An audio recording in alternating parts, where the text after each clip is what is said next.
Изминатите 2 дена овдека во Брисел имавме исклучително значајни и користни средби за ВМРО-ДПМН, но и за Република Македонија, бидејќи практично ги запознавме нашите соговорници за вистинската и реалната ситуација во Република Македонија, за она кое што е вистинска реалност за Република Македонија, но и за сите граѓани на Република Македонија. Имав за време на парламентарното собрание во текот на вчерашниот ден многу корисни средби со голем број претседатели на наши сестрински партии кои што се дел од нашето семејство, семејството на европските народни партии. Имав неколку средби со европратеници кои што се дел од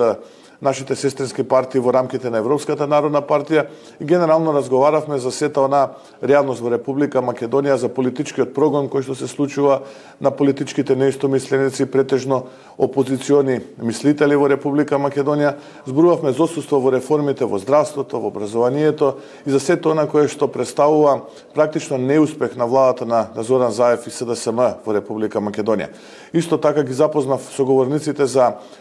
периодот кој што следува, за претседателските избори кои што се пред нас, еве на нешто помалку од 1 месец од денот на гласање, ги запознав со нашата стратегија, со сето она кое што го спроведуваме на терен, но и за кампањата која што практично ќе започне официјално од 1 април. Професорката Гордана Силјановска-Навкова исто така имаше можност да се запознае со голем број претседатели и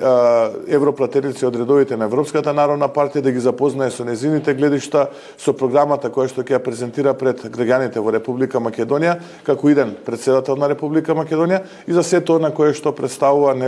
визија како понатаму треба нашата држава да се развива.